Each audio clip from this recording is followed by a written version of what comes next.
Welcome everybody to lesson 1.3. Today we are going to be going over trade execution terminology. A lot of the material in this lesson should be kind of very basic to anybody that has spent some time around day trading, but it's material that if you don't understand it, it can really come back and bite you, and it can cause a ton of problems later on down the road.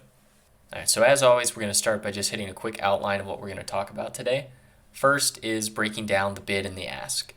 A lot of people don't actually understand this as well as they think they do, and so it's really important just to set that foundation early on. Then we're going to talk about different order types, their advantages and disadvantages, and then finally we're going to talk about liquidity, slippage, and short selling. So a lot of, again, very basic topics, but ones that you need to understand absolutely perfectly before you start trading with real money. Okay, so we're going to start out very basic, talking about the bid and the ask. When you go to purchase stock in the stock market, a lot of new traders kind of have this misunderstanding around the price at which they can purchase or sell stock, okay? They'll see, Apple's at $100 on my chart. I can hit buy and I will purchase at $100. Absolutely not how it works. So when you go into the market to buy or sell stock, you'll encounter three prices, okay? And these three prices are the last price. This one is the price on your actual chart, right? It's the one that the most recent transaction was executed at. The two other prices, though, that you'll normally see only in your montage or wherever your system kind of has its active trading window, are the bid and the ask price. So the bid represents the current best offer that buyers, or really honestly more accurately market makers, are going to pay to purchase the stock from you, okay? So this is the price at which you can sell your stock in the market. Then there is the ask price, okay? And so the ask price is the current best offer, again, that market makers, the middlemen in these transactions, are willing to accept in order to sell their shares to you, okay? So you can purchase at the ask or you can sell at the bid. All right. The difference between these two is referred to as the spread. Okay. The spread is collected by the market maker basically as payment for them facilitating these transactions, right? Market makers add liquidity to our market. They literally make the market, and we pay them the spread essentially as compensation for the risk of holding that many shares of the stock. So, and we'll get into market makers in a lot more detail in later lessons. But the spread is just an absolutely critical piece of information that you need to be taking into account, that you always need to be aware of before you place a trade. And the reason for that gets into liquidity and slippage. We'll talk about that in a few more slides. But for now, just understand these three prices and what the spread is. All right, so now we're going to quickly cover the four most common order types that you'll use pretty much every single day that you trade in the market. The first of these is the market order. Market orders purchase all of the shares for your order at the market price immediately, okay? This is, I want to get filled as fast as humanly possible, and I want all of my shares to get filled. That's where you'd use a market order.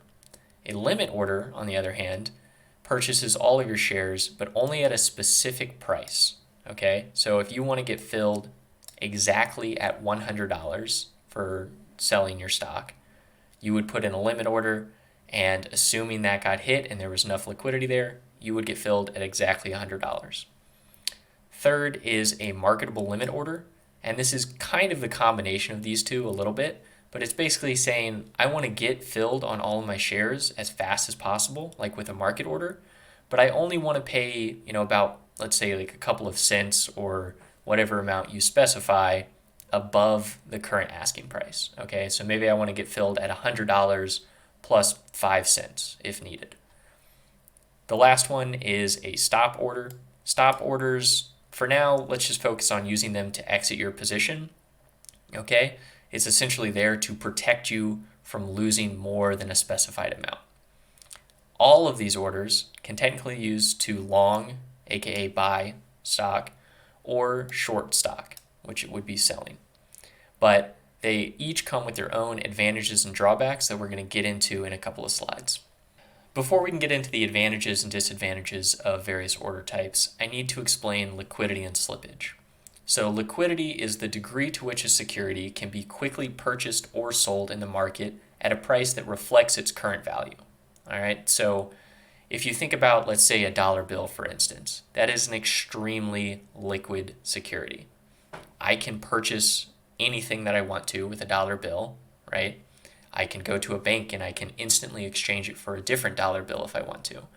Now, stocks are, generally speaking, a very liquid security. But one of the measures of liquidity that you need to recognize with stocks is the float. The float is the total number of shares that are available to public investors like you and me to buy and sell. Generally speaking, the higher the float, the greater the liquidity of the stock. Now, the flip side to liquidity is slippage, okay? And this is kind of where liquidity breaks down. With slippage, you can think about this kind of like transaction friction, okay? The difference between where you expect to get filled and the price that you actually get filled at is the slippage that you take on that transaction. Personally, I recommend kind of thinking about slippage as two different types. The first type is bid-ask spread slippage, okay? This is unavoidable. You're always going to pay this, but it can differ in size, as we'll talk about. So essentially, if the price of the stock was at $100, or the bid was at $100, and the ask was at $100.10, when you get into or out of the stock, you're going to pay 10 cents per share. The second type of slippage that you need to be aware of is fill-based slippage. And again, this is based on the liquidity of your stock and the order type that you use, but you could get a fill that is significantly worse than you expect to get filled. And depending on the liquidity of the stock, type 2 slippage may be better or worse. So we'll get into those both in the next two slides. Okay, so type 1 slippage. Here's kind of just a standard example of that. Let's say that you have a stock, say it's Apple maybe, and it's selling for $100, and you want to go purchase 100 shares of the stock. Okay? If the stock has a 10-cent spread, when you go to purchase this stock, you're going to get filled at the ask price. Okay? So you're going to get filled here when you go to purchase at $100.10. If you immediately, like the absolute next second or the same second that you purchase the stock, go to sell the stock, you will get filled at $100. And you will have paid 10 cents to the market maker in order to get into and then immediately out of that position. So you will pay 10 cents times 100 shares, and you will pay $10 of type 1 slippage. Okay? Type 1 slippage will always be a factor, okay, for every single stock you trade. But for most stocks, like Apple, for instance, it should be very, very small, right? We're talking 1 to 2 cents. Or if it's a much higher price stock, say like Netflix, you could experience, spreads between 10 cents to 40 cents. So generally speaking, this is extremely small, but it is something that you need to be aware of and know that you are paying this every single time you get into and out of a trade. Okay, so now we're going to get into examples of type 2 slippage as they relate to each of our different order types. Now, this is going to give you a really good idea of the advantages and disadvantages of those order types that we talked about a few slides previous.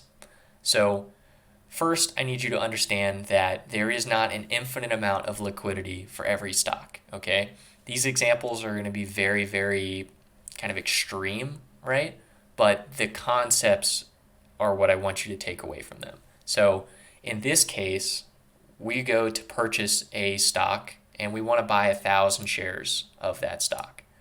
If you look at the order book off here to the right, we can see that there's 250 shares available to purchase at $100. There's another 150 shares at $101, and there's 300 shares at $102, etc., etc., etc. So again, this is an extremely kind of fake example. It's not going to be this illiquid for any stock that you should be trading. But for the sake of this example, you hit buy on a market order and you will get filled for all 1,000 shares. But what's going to happen is you're going to get filled as you stack up the order book. So you're going to take all of these 250 shares, then you're going to take all of these 150, 300, 50, 50, and your final 2 shares is going to get filled all the way down at $105, right, for 200 shares.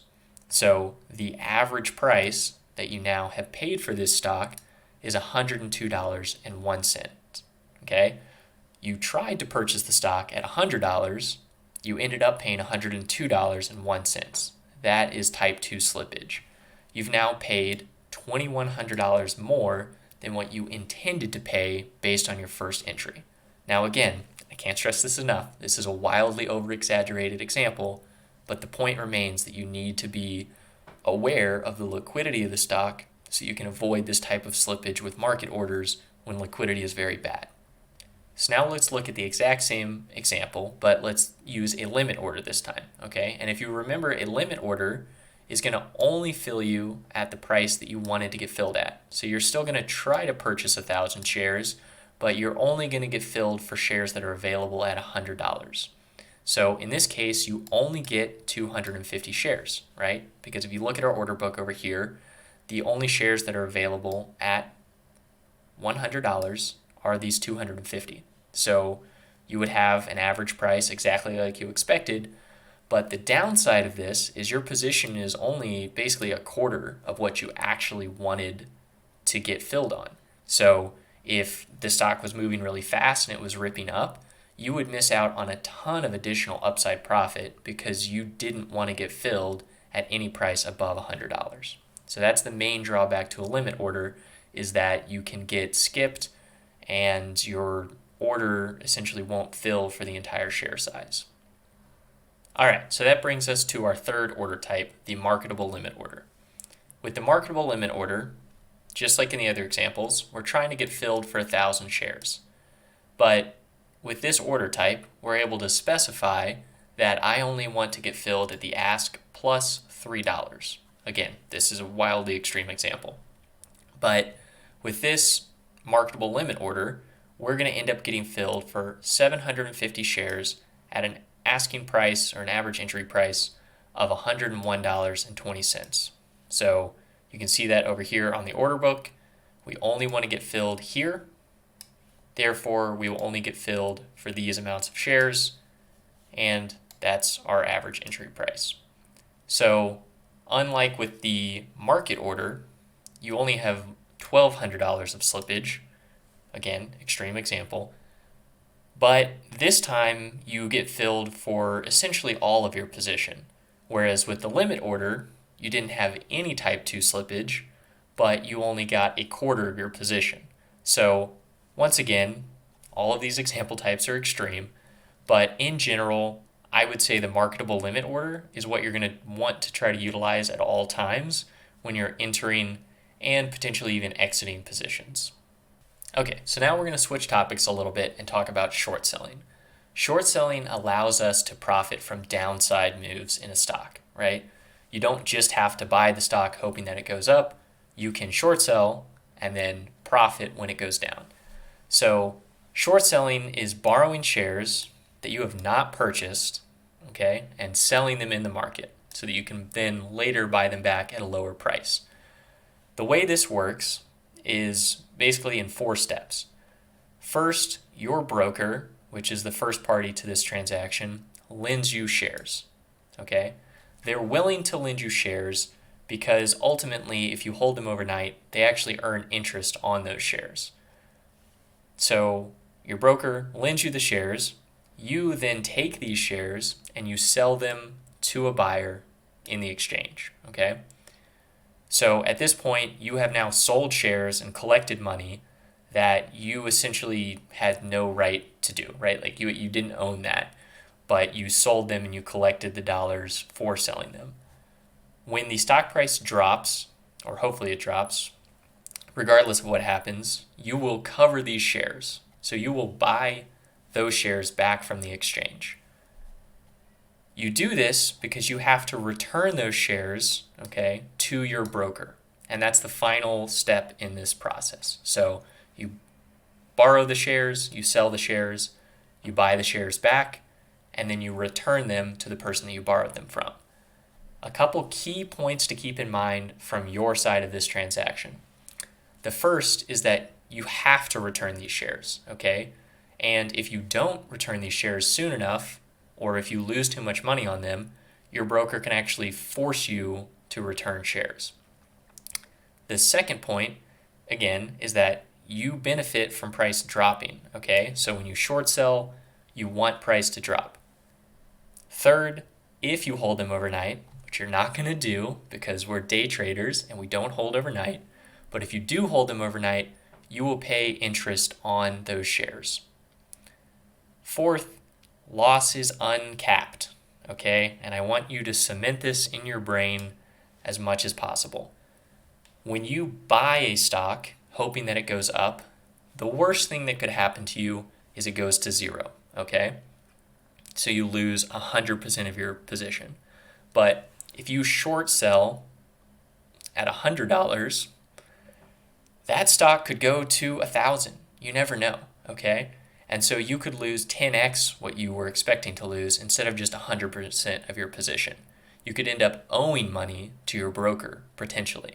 So not that you shouldn't short sell because of that, okay? You absolutely will utilize this every day, but you need to treat it with a little bit more respect than just simply purchasing a share expecting the price to go up, all right? It's definitely not the same thing, even though it is kind of just the inverse. So let's quickly look at a specific example of short selling. So in this scenario, you think the Qs are going to go down today. And you have this resistance line drawn at $265.01. When the price hits $265, you go short 100 shares. So you borrow 100 shares, you sell them in the market at $265, and essentially you just sit here and wait. And so price does eventually drop. So great job, you chose the right stock, chose the right position. You now have 100 shares that you have to, though, eventually return to the person that you borrowed them from. So you then go and you purchase those shares back at $261. So you short sold them here and you covered them down here, all right? The result of this is that you now have profited $4 per share because you bought them back at a lower price than what you sold them at. All right? So you've covered your position. The 100 shares are automatically taken out of your account and given back to your broker. And you have now made $400. All right? So just a very simple example, but hopefully that makes it much more clear to you what exactly is going on, right? You borrow shares that you don't own, you cover them back, they're returned to your broker, and then you benefit from whatever price drop happened out in the market. All right, so I want to cover one more topic with short selling that you really need to be aware of at all times, particularly when you're choosing the stocks that you want to watch that particular day. It's not guaranteed that you can actually short any stock. This is 100% dependent on the short inventory of your broker for that security. So in order for them to lend you shares, they have to actually have shares to lend you, right? It sounds obvious, but certain brokers have better short inventories than others, and it's something that you really need to be aware of and should be part of your evaluation process when you're choosing a broker, which is something we'll cover in section 2 of this course. So that's the first thing you need to recognize. The second thing is something called short selling restriction. Short selling restriction occurs typically when the price of a stock has dropped more than 10% from the previous day's close, okay? And so during market hours, they will actually not allow you to short that stock unless you sell on an uptick, okay? This means you have to enter on a limit order.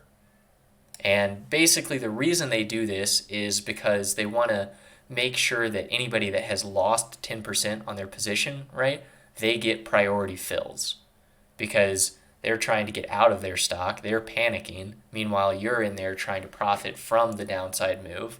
And so you're shorting. So again, this rule is meant to give priority to those that are already in a position. A couple other things to recognize. SSR will remain in effect the entire trading day once it's been triggered. Now, SSR does not apply to pre or post market hours, okay?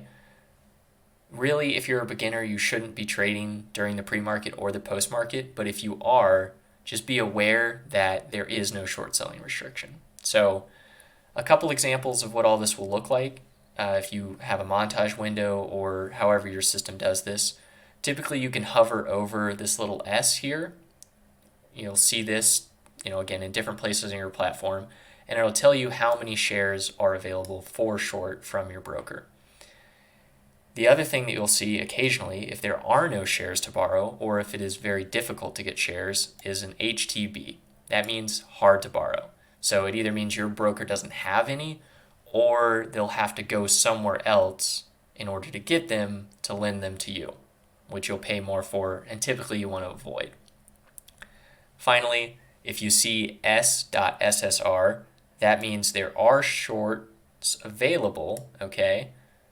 But you have to be careful because it's on SSR. So you can only actually go short on an uptick in price, which means, again, you have to enter on a limit order. So that's the last concept I wanted to cover on short selling. Now we can wrap up the lesson. All right, so that brings us to the end of lesson 1.3. A couple quick closing thoughts. First, remember to always, always, always consider what the bid-ask spread is prior to entering a trade. It'll keep you from losing a lot of really easy money. Second, try to use marketable limit orders if they're available on your platform, okay?